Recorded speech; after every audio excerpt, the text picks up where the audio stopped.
What I have stopped doing is taking cases where there's no money, where I don't know who's going to pay the judgment. I have had several of those cases and, we can make some money out of them, but it can be hard. But if there's disputed liability, I love those cases. If the first thing the defendant says to me is that my client is not a perfect plaintiff, that is red meat to me. This is RVA Trial Lawyers, Virginia's trial lawyer podcast, hosted by Sharif Gray and Niall Abuzaki. All right, we're back, and today we've got Maureen Farrell with us. Maureen, it's really a pleasure to have you with us, and I'm sure we'll get to it, but really excited about trying this case with you come April. Maureen, if you wouldn't mind, go ahead and introduce yourself. Yeah, Sharif, it's great to be here. And Niall, it's good to be with you guys. My name is Maureen Farrell. I'm an attorney in the great state of Texas. I do mostly personal injury law on behalf of plaintiffs, and I do some other general civil litigation. And I'm excited about trying this case with you too, Sharif. No, it's going to be fun. Well, we haven't even told them what this case. Let's keep the cliffhanger going for a little bit. Okay. So before we dive into that case and some of the other cases that you've took on, and I appreciate you very much for your willingness to take on the no-hope cases and make something out of them. I think that's fun, and there just aren't that many crazy people like us. But I think we want to learn a little bit more about you. How did you find this practice area? What got you to become a lawyer? If you wouldn't mind sharing that, it would be awesome. Yeah, so I grew up in St. Louis, Missouri.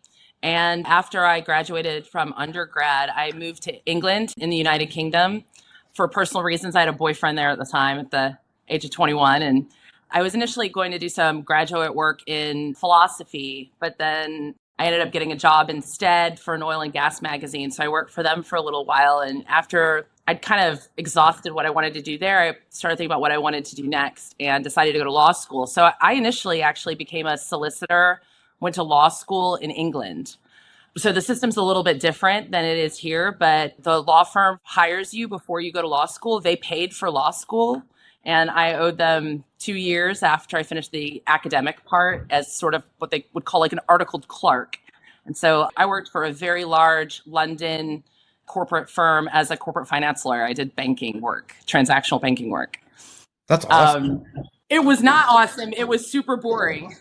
So barristers are trial lawyers. They're the ones that wear the wigs. They're only in the courtroom. So all the transactional corporate lawyers are solicitors. And so all the large law firms, the ones that have merged with US law firms, all of those large London law firms are all firms of solicitors. And there's a lot less trial work. There's not a right to a jury trial for most civil things. Even for some criminal stuff, there's not a right to a jury trial. So yeah, there is still that distinction. So I started my career as a corporate finance banking attorney. And you did your 2 years, right? And then obviously you found your way into the trial world. So how did that work? So I did my 2 years. I was at a firm that's now called Herbert Smith. They merged with somebody in Australia. So I worked for Herbert Smith, and then I got married, and I have 4 children now, but I had my first baby when I was working as a solicitor at Herbert Smith. And then I worked for a while longer, and then I got pregnant with our second baby, and my husband and I, my husband's English, we had a real serious conversation about where we saw our future and decided that we wanted to move back to the States. A lot of it was because of cost of living, but also I was doing, 70, 80-hour weeks routinely. And it really wasn't sort of the lifestyle and environment that we wanted for the kids. And so when I came back to Texas, I had to take the Texas bar because I'd not been practicing long enough. I was going to have to take the bar either way, but I had to do an LLM first, and then I got to sit the Texas bar. And after that, I thought, okay, what kind of work do I want to do now? I had really little kids. By that time, I think I had 3, almost 4 kids. And I decided I wanted to do trial work. I didn't want to go back to corporate law. And part of those were lifestyle decisions. I knew that I would have more flexibility as a trial attorney. So then over time, I started doing more and more personal injury, plaintiff's personal injury, which is what I really love and is almost all of my practice now. What drew you to that type of work? Well, one, I love being in people's business. I love just ordinary people and their stories. I love the story of it, right? Like I love reading text messages and I love watching CCTV video footage because it's real to me, it's tangible. But mostly I love our clients and we're meeting a real need for them. And sometimes we're the only person who's really listened to their story and that we take their side And I love all the characters. I don't just want to talk to suits all day long. I like people with stories and real lives. Like, I just enjoy the people aspect of it.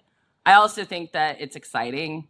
I like being in the courtroom, both in front of a jury, but also in front of the bench. I think it's the best work in the world. And of course, it can be heartbreaking, but it can also be unbelievably rewarding and very well compensated. And so all the things.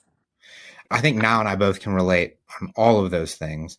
The other thing that I'm confident that excites you about this type of work is the David v. Goliath aspect of it, right? You're representing the underdog against this big, massive corporation and potentially can affect change. And it's such a cool position to be in. Scary, but cool, right? Well, the scary part is part of what makes it cool, right? And the sense of, well, why are you telling me I can't do this? Like, who are you to say that we can't take this on? And no, I do love that. And I like taking on the big guys. I think that we are uniquely placed to have a huge impact just through one case, that otherwise it would be very difficult to affect the kind of change that we can in corporate practices and in safety in a different way. Like, if you were to want to lobby for legislation, or you wanted to work from the inside in corporate social responsibility or whatever, I don't think you would achieve the same sort of results that we can by giving a voice to one story that is an example of something bad a corporation is doing. We can actually, through one story, make a real difference for a lot of people.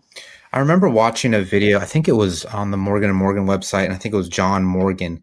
And I remember watching a video in which he talked about, and I'm sure I'm going to butcher the quote, but it was something along the lines of how he is happy and grateful for all the people who he's helped, who he's never met. Yeah. And it went along with the concept of, yes, we're representing one person. Yes, the case is focused on just them and what happened to them. But the goal is to deter that conduct for everyone and to make everything safer, and to be able to have a part in that and to feel like you can really affect change is really cool. One thing that I've always been interested in doing, and I haven't had the chance to do yet, but I hope it will happen soon, is to be in a position where you can say, listen, we'll settle for this amount, but if you enact these changes to make these improvements to the safety of whatever it is, then the number comes down. And so now the unfortunate thing is, I've heard anecdotally that when insurance is involved, which it almost always is when you're talking about going after a big corporation, that sometimes the actual client is not incentivized to make those changes because it comes out of their bottom line, whereas just a settlement comes straight from the insurance company. But anyways, that's a bridge I hope to cross one day. I think that's one of the reasons why tort reform and caps on punitive damages are destructive, because it reduces the skin in the game for the actual corporate, because often their insurance policies would exclude punitive damages. And so if there was more peril for them on punitive damages for gross negligence, then they would have an incentive to make those changes, because their potential liability could be uncapped and not covered by insurance.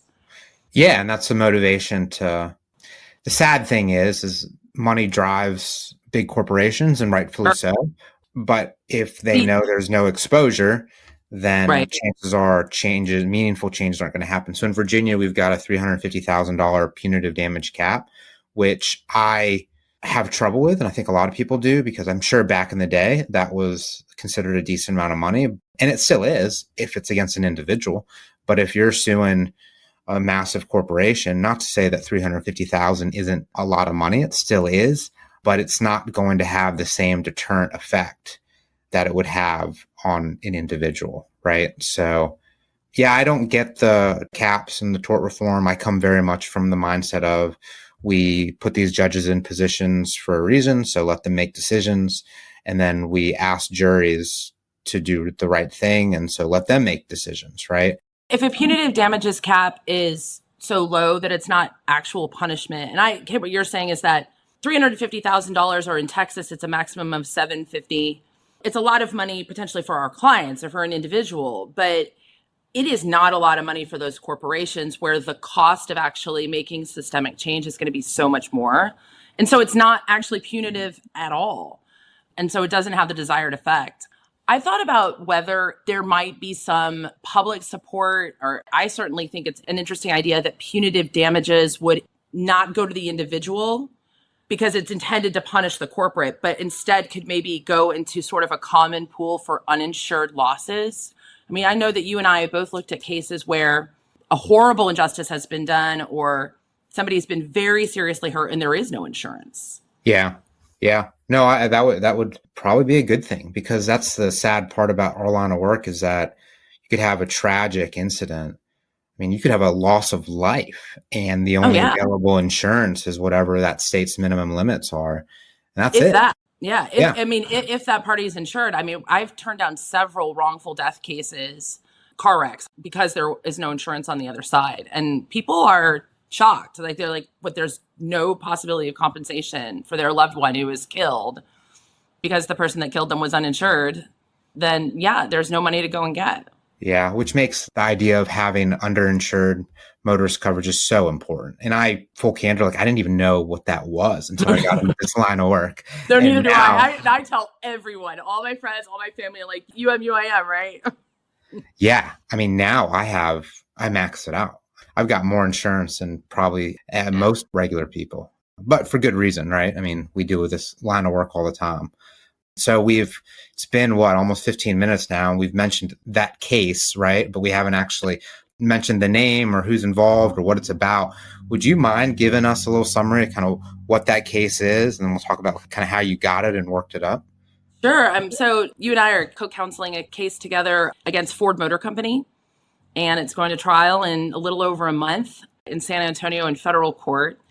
And our client was an on-duty police officer who was found unconscious and unresponsive in his police interceptor Ford Explorer. So these are modified Ford Explorers that are marketed specifically to the police departments. There are hundreds of thousands of them all around the country.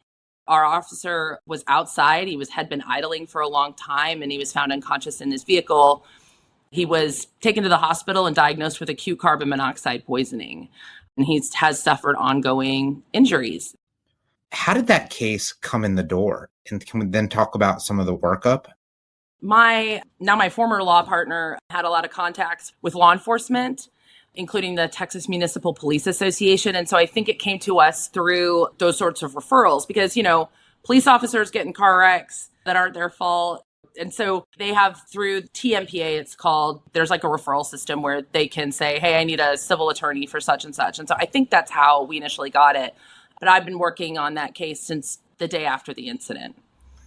And what information did you first see? I mean, the blood test, right, was carbon monoxide. So was it when the case came in, it was like, wait, this might really be something? How long did it take you to realize, like, yikes, this is a case that we're going to take all the way? Our client was still in the hospital when we were engaged. And I think that we knew immediately when we were engaged that it was carbon monoxide poisoning because he had been diagnosed in the ER based on a blood test. I felt on day one, and still feel now, that there is only one source of carbon monoxide in his blood, and that is the vehicle he was sitting in. And so I thought it was a great case from day one. I mean, I knew it was going to be an uphill battle. And, the attorneys for Ford Motor Company told me on day one that they were never going to settle. They were never going to admit liability, and that they had beaten many similar cases all around the country, which is true, because this has been a kind of a known issue, or a known suspected issue with those Ford Explorer police interceptors. But our case is a little bit different because it had come to the point where he had passed out, right? So a lot of times officers will report headaches or, they feel tired all the time. But our case is different because our officer almost died. Yeah. And so Maureen was kind enough to reach out to me probably about a month ago or so and say, hey, got a trial coming up. Would love to have some support. And so our firm jumped at the opportunity. And so we're really grateful to be able to help you out with this case. I mean, you don't know what you don't know, right? And so I just fought the good fight each step of the way. I always think, well, if I haven't done this before, or I don't know how to do this, I can learn it. And that is true. But when we got that trial setting and all of the motions for summary judgment had been denied and all of that, all of those hurdles, and I knew we were going to go to trial, I really thought about, I am not a specialist in products liability. and I wanted somebody to try the case with. And of course, I thought that you were a perfect choice, right? You have a lot of trial experience with Gray, and also you're just so easy to work with and friendly. I've been delighted. Well, yeah, feelings are mutual. So thank you. No, Good. we're excited about it. And it's probably the only thing we'll be working on really for the next, month and a half or so. So we're going to be ready. So it's good. And as I've told you before, I mean, you're the perfect person, right? I mean, we don't need the stereotypical gray hair products liability lawyer to come in and say, this is it. I mean, you care. And that I think, and we can talk about that, but that I think is the most important part of being an advocate is if you truly care for the client and believe in your cause, then the jury's going to pick up on that. And I also think that no one knows more about this case than I do. Although I think you're definitely catching up as you dig into all of the discovery and all the material. I've got a ton of respect for very successful products liability firms. They do amazing work. They do affect change. But there may be no single individual who really possesses all of the detail. And I think that we really possess all the detail and have become very close to the client and the client's family. And I do hope that that comes through to the jury. And it will. It will. And it will without you even trying to, right? And I think the cool thing about what our team looks like right now is we do have some good trial experience, and we're coming in with a fresh set of eyes where we haven't lived with this case for years on end. So couple that with you knowing everything about what's happened and the decisions that were made, going to us coming in and being able to help shape the actual trial presentation, I think is really, I mean, I'm biased, but I think it's really going to be effective. Because as we sometimes forget, I mean, the jury only hears the evidence for a few days, right? And we've lived with our cases for years. So sometimes I think it's hard to take a step back and just recognize that the story has to be the right story and this is how it needs to be presented. And coming in with fresh eyes, we can help with that. So it's going to be fun. Well, let's not talk more about it because this is an active case and we're going to be in trial April 7th, right? So, but Maureen, you like me, you have a lot of challenging, tough cases where there's a good cause, but it's difficult to get over some of the hurdles to actually get a recovery. What is it about those types of cases that draw you to them? Well, I think I can win them. What I have stopped doing is taking cases where there's no money, where I don't know who's going to pay the judgment. I have had several of those cases and, we can make some money out of them, but it can be hard. And I definitely don't want to be an enforcement lawyer. But if there's disputed liability, I love those cases. I love disputed liability cases. If the first thing the defendant says to me is that my client is not a perfect plaintiff, that is red meat to me, right? That doesn't bother me at all, having a plaintiff or a client who's a real person. So bring me all those cases, all the disputed liability and the clients who've lived lives or whatever. I love those. Yeah, I mean, gosh, no perfect plaintiff, not a perfect plaintiff. What does that even mean, right? I mean, you and I both know things like, for example, I told you I had a case that has recently resolved where I represented a homeless meth addict from Ethiopia, right? And there were challenges of being able to find him and keep in touch with him and making sure that he was able to give testimony if we needed to.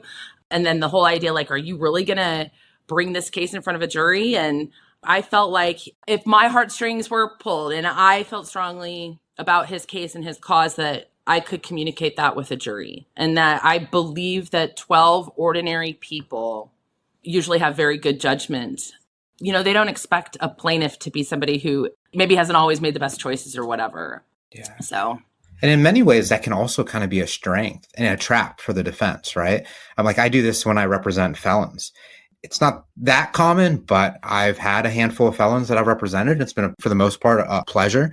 But one thing that the defense, for the most part, try to do is tell the jury, hey, this dude's a felon. You can't trust him, right? And so what we'll try and do is we'll get ahead of that. We'll say, well, we can tell you why we're here, jury. We're here because the defense knows that our guy's a felon, and they refuse to acknowledge that despite the felony conviction, despite the rehabilitation efforts, despite now having a family and being a productive member of society, he still doesn't deserve the same justice that you and I do because he's got felon in his history. And that, in some respects, by getting in front of that issue, takes what would be perceived as a weakness and makes it a strength. Because my position is, and I didn't come up with this, I learned this from all the conferences and from doing this podcast and books and all the other nerdy stuff I do, but that the ultimate goal for us in the courtroom is to be the most credible people, because we know the case more than the jury, and the jury knows that, and the jury expects that, right? I mean, that's accurate. So at the end of the day, the jury is looking for a guide. And if they can trust our side more so than the other side, then chances are when there are those close calls, we may prevail because of that. Yeah. So, I also think that with a felon is that, what does it take for them to come back to the justice system, walk back into a courtroom and get suited up and sit in front of a judge? I mean, they've already had an experience of the justice system that wasn't great, right? So I think that increases their credibility when they are saying, yes, I want to come back and ask for justice for myself. I think that increases their credibility. And especially if they own it, right? I mean, if they own it with the jury, they're authentic about what happened. I mean, it's certainly an issue that I've tried to motion eliminate out before without success. But now I mean, it's going to depend on the circumstances. But if you've got a client who can own their history and be authentic about it, I mean, it can be endearing. So, like more and more with like motions and limiting, and I think about like, what is the defense going to say? And do I want to eliminate something out? Increasingly, I think, no, like let them say it, because a lot of the issues that, for example, that somebody has a felony record, you think it actually reflects very badly on the defense to harp on that. And that we can, provided we're prepared, that we can trust a jury to see that for what it is, which is an intimidation tactic. So a lot of times I think, no, let the defense say their bad things. I mean, I represent some victims of sexual assault as well.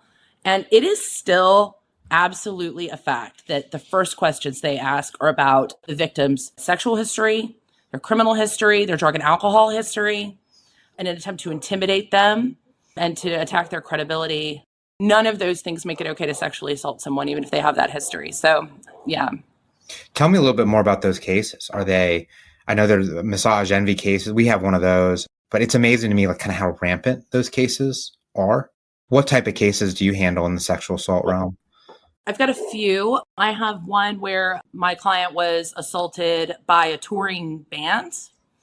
That is a very active, very contentious case. I probably don't want to give further details, but she was very intoxicated, possibly drugged, and she was sexually assaulted by more than one person in a touring band. So that is a horrific case where her background and her credibility is going to be put front and center. I have a couple of cases where my clients were sexually assaulted by medical providers, one including by a physical therapist, similar to some of the stuff that was going on with the USA national gymnastics coach. All those cases are tough because there are always consent issues. Did the person consent to sleeping with more than one person in the band? Did my client consent to a very invasive physical therapy technique?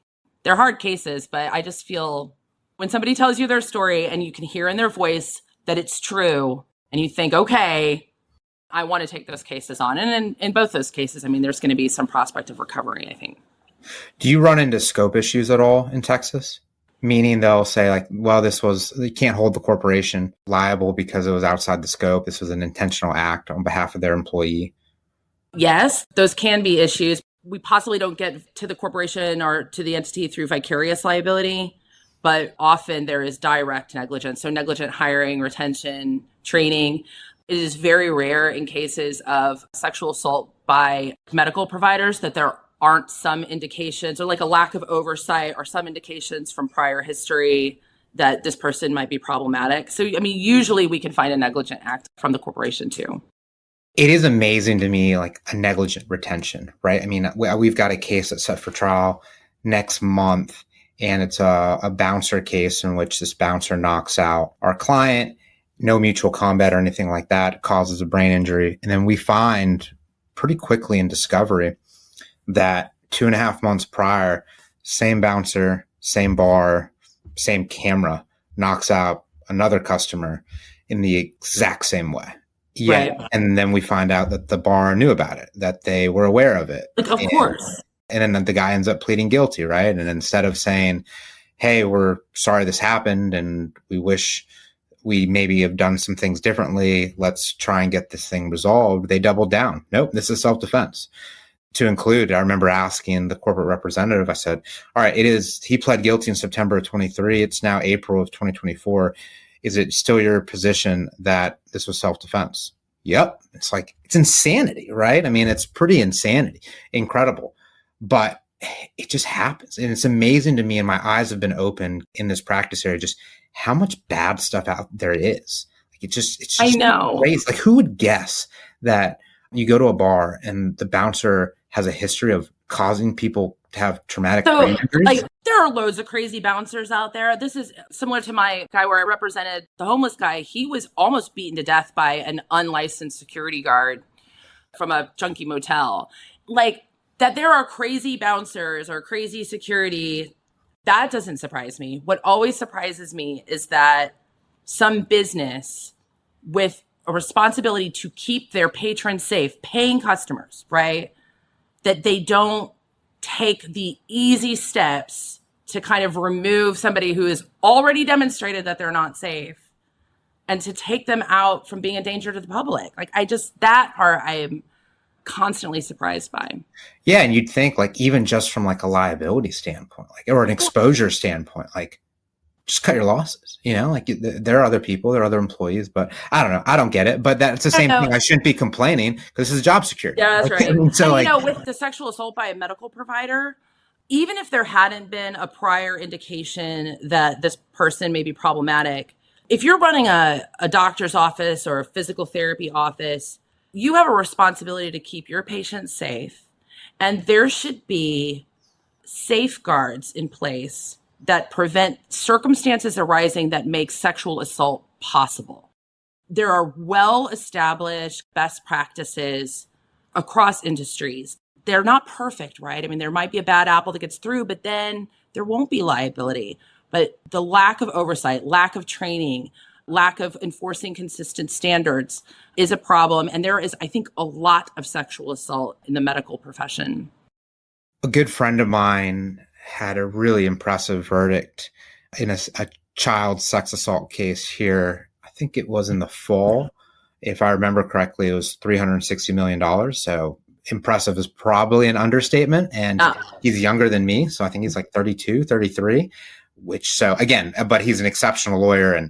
But I remember listening to him talk, not during the trial, it was in a different setting. And he talked about how if you have an organization where there is more than just a mere possibility of this type of conduct happening, you should have an affirmative duty to do exactly what you're talking about, to not create situations where this type of criminal conduct can happen. And without being able to hold these organizations liable for that, we're unable. I mean, if that were to go away for some reason, which I think in Virginia, at least, there's a new law that's actually helpful to these types of cases that basically more or less says that if you commit a sexual assault while employed somewhere, if it's on the premises or in the course of duty, all that, like solidified that it's within the scope for vicarious liability. Oh, right. And that was just passed. But it's good because what do we do? I mean, and if we take a step back, these cases, by the ability to bring them,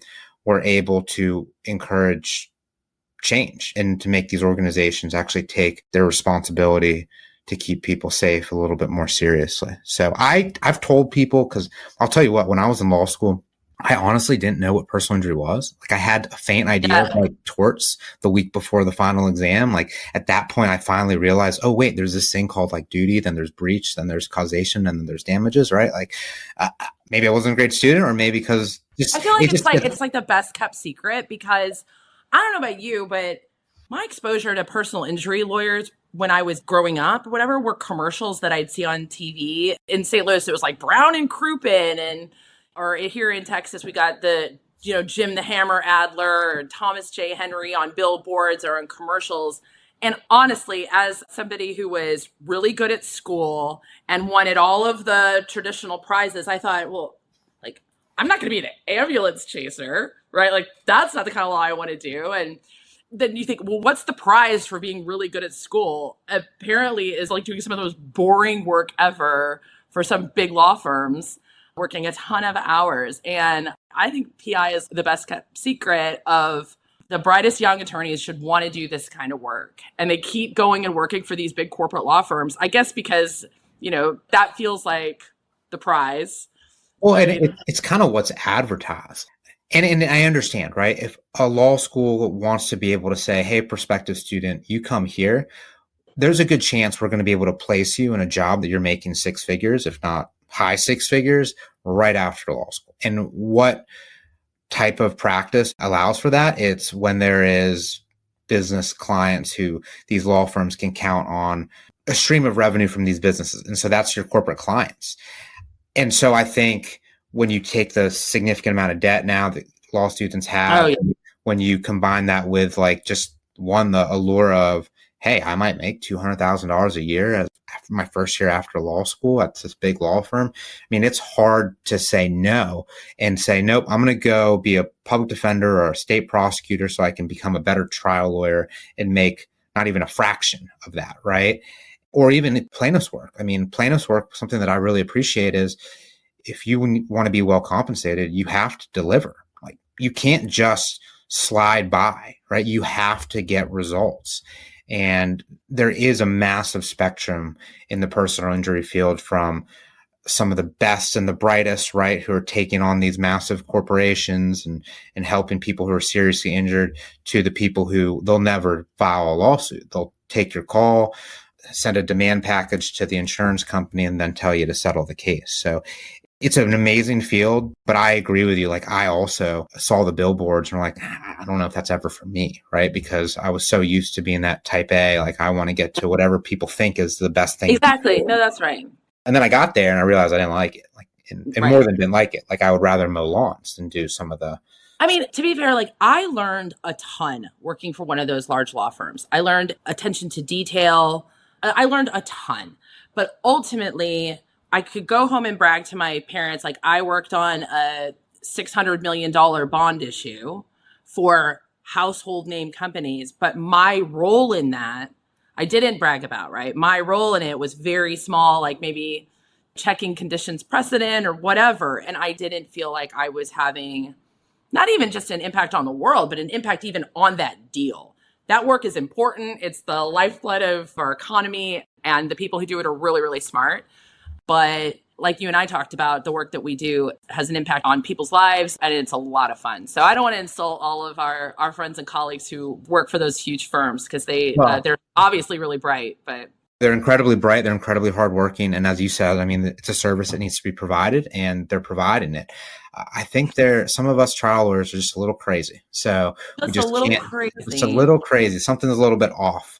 They're the normal ones. We're the crazy ones who are willing to work on contingency. What's the quote? It's like getting paid perhaps. There's something about that when it comes to like contingency. So that's why, I told you the other day that I sometimes like to play a little bit of Texas Hold'em poker. I see that there is like a real kind of crossover, right? Is that we put all of our investment up front in the hopes for the payout in the end. And you are taking a risk. Every day you're taking a risk. But then it makes it all the sweeter when you actually win, because there aren't guaranteed results. And I love being on the same side as our clients, right? That we get paid when they get paid. That feels good to me. Yeah. It's always helpful to be able to say, like, guys, we're on the same team. Like, right. The more we can recover for you, the better the firm does. So I'm always surprised at how many folks, like, they don't realize that's how it works, because I will still consult with clients who say, what am I going to have to pay you? Or what am I going to owe if we don't win? Or who's going to pay all the court expenses or whatever? And I'm like, no, like, it's not risk-free for them, right? The risk for them is that it's always emotional. They invest their time and they continue to relive often what is something terrible that happened to them. So it's not totally risk-free, but I'm always surprised by how many of them think that there's a catch, right? And that they're going to be on the hook for some of the expenses or whatever. So, yeah, we make it pretty clear in our retainer agreement that, like, we put it big bold print. Yeah. Well, it's not big bold print, but it's short on purpose, and there's a line in there that says, like, client is to pay nothing in the event that there's no recovery. So, but yeah, it's a cool practice area. I'm like really, really feel fortunate to be able to do it. Like, to me, this isn't work. This is fun, which again means I'm a little twisted. Like, I'll tell people, Niall and I this morning, actually, we're speaking to a class at VCU, which we're super grateful that Professor Lehman invited us to come chat. But I remember telling him, I was like, listen, you don't want to be like me. Like, while my wife is on the couch, like watching Love Island or something else stupid, right? I'm on my computer, like watching Mark Lanier give an opening argument on YouTube, right? So like, she's the normal person. I'm the crazy person, but it's a lot of fun. And I think we're really blessed to be able to do this work. And for those who are interested in it, I mean, dip your toe in, right? Like actually, so we do, Maureen, we have a lot of young listeners, both in law school and then also just young lawyers. Oh, yeah. It's not easy to be in that situation, right? You don't know what you don't know. You got a lot of debt. You have this idea about like what you wanted to do as a lawyer. For example, there were a lot of classmates that I had where I went to school who I think their concept of being a lawyer was to be a trial lawyer, but then the debt plus the need for security ultimately led to the corporate law firm. And then now fast forward 5, 6, 7 years, and they don't see a viable way to kind of turn around and restart. And it's difficult because they're different skill sets. For the lawyer who wants to do the trial work, to take on the cases that are challenging, the cases that you handle, what are you telling that law student or that young lawyer?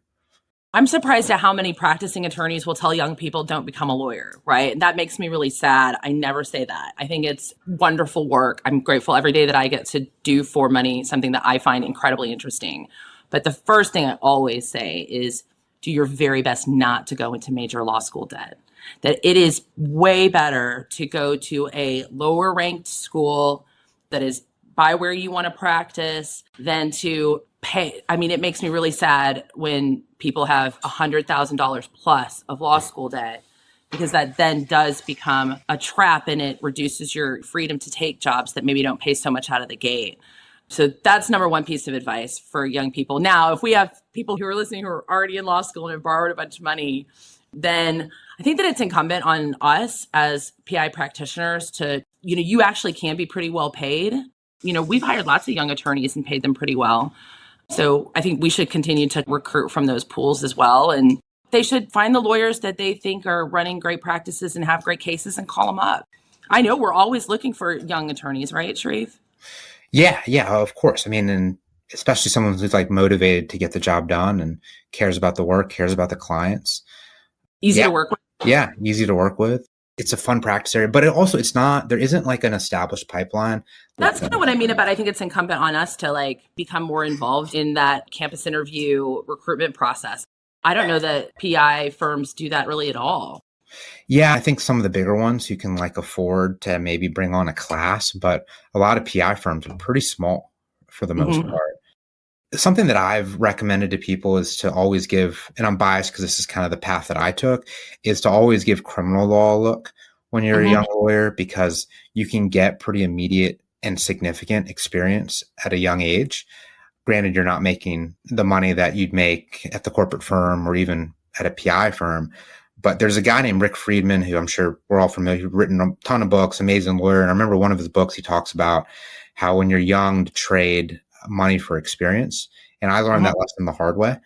But I think it's just so true, right? If you can develop a skill set, if you want to be a trial lawyer and you get the reps and you've kind of found yourself in the courtroom to some extent, and just the first few years of your practice, and then you want to take that and transition to a civil practice, I mean, you're a hot commodity then, right? Like you're someone who can really make a difference based on the skill set that you've already developed, versus trying to learn how to be a trial lawyer when in the civil world where courtroom time isn't nearly as often.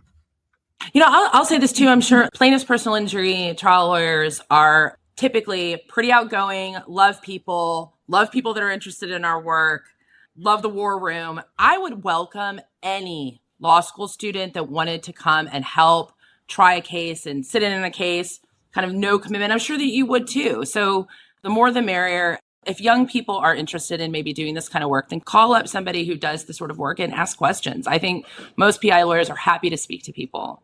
They love talking about themselves and their work. We all do, right? And right. I mean, worst case scenario is they say no, and you just go on to the next person. And if they say no, then maybe that's someone that you didn't want to meet with anyways. That's right. It's great. Definitely not.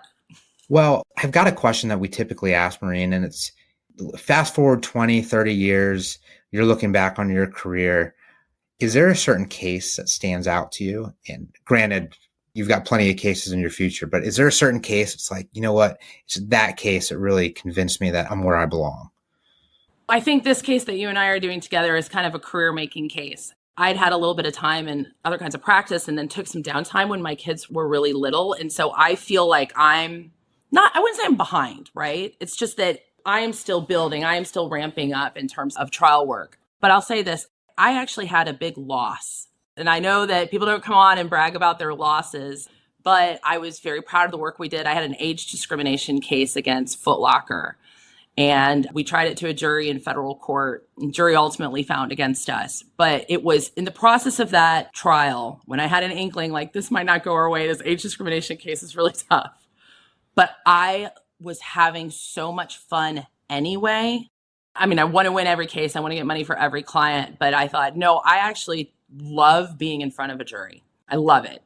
There's nothing more exhilarating. So that case stands out to me because it was the moment where I realized that this was all I wanted to do, right? And then I've had a couple of really good results against some of the rideshare companies, and those always stick out for me too, because I think we're doing the Lord's work and trying to rein in some of the rideshare abuses. Yeah, they're tough too, right? Especially with our clauses and all that. Wow. But we had that one that we worked on a little bit together a while back. And I remember arbitration was definitely an issue. But April 7th is going to be here before you know it. And it's a pretty big case for a number of reasons. And anyone who's listening who wants to come watch a trial in San Antonio, April 7th, Maureen and I will be getting after it. So it's going to be a lot of fun. It was cool during COVID because they would like live stream court. And I think that they should always live stream trials. Yeah. I'd watch it whenever, right? Whenever there's something on court TV or whatever. I would tune into trials all day long, never get any work done. That's right. Well, then you and we can start our own, like, I don't know, some sort of help group. First step is admitting that you have a problem, right? Like by the trial work. But it is just so interesting, right? Well, I mean, look at the TV shows and the movies. Like a lot of them are legal dramas, right? And so why? Because, I mean, it's human problems. Right. So stop saying that you're a super nerd. No, it is objectively interesting. Like it is better than Love Island. Erin Brockovich, like there are so many movies about exactly what we do, right? It is objectively interesting. That's what A Few Good Men has shaped my career, shaped my life in some respects. Absolutely. I'm still trying to become Tom Cruise. I think getting closer and closer every day. Right. I'm the same height, so which has helpful. Well, Maureen, this has been fun. So let's do another one of these after the trial. I think it'd be fun to really kind of dig into the trial and how it went. And you are just relentlessly enthusiastic and hardworking, and your team with Laura and Gray, I'm so glad that we're working together. It's been really, really great. You're welcome. It's a righteous case and we'll be ready. So I'm excited. All right. Thank you for listening to this episode of RVA Trial Lawyers, Virginia's trial lawyer podcast. For more episodes, check out rvatriallawyers.com.